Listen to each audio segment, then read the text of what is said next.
ప్రియ దేవుని బిడ్డ, ప్రార్థించి ప్రార్థించి అలసిపోయావా?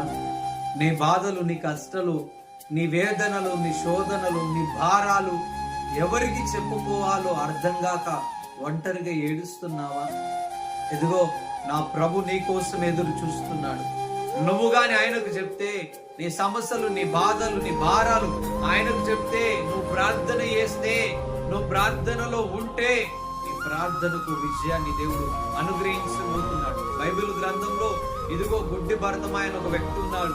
ఆయన తన కనుచూపులు లేక ఏడుస్తాడు. ఏమనంటే యేసుక్రీస్తు ప్రభువుల వారు వెళుతున్నప్పుడు, దావీదు కుమారుడు యేసు నన్ను కనికరించాయని గట్టిగా అంటాడు, అరుస్తాడు. వాళ్ళందరూ చుట్టూన్న వారందరూ అంటారు, కూర్చో, ఎందుకు అరుస్తున్నావు, అరవదంటారు. అయినా గాని యేసుక్రీస్తు ప్రభు ఆ భర్తమాయని చూసే వరకు ఆయన అరుస్తూనే ఉన్నాడు. తద్వారా దేవుని కృపను ఆయన పొందుకున్నాడు. నువ్వు కూడా ఏం చేయంటే ప్రార్థించు, ప్రార్థన చేయి.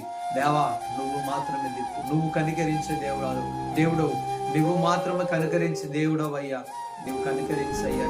నువ్వు ప్రార్థన చెయ్యి. నువ్వు ప్రార్థన చేస్తే, నీ ప్రార్థనకు పట్టుదల కలిగి ప్రార్థిస్తే నువ్వు తప్పకుండా విజయాన్ని పొందుకుంటావు, విజయాన్ని చూడబోతున్నావు. దేవుడు నేను అట్టి కృపతో దీవించునుగా.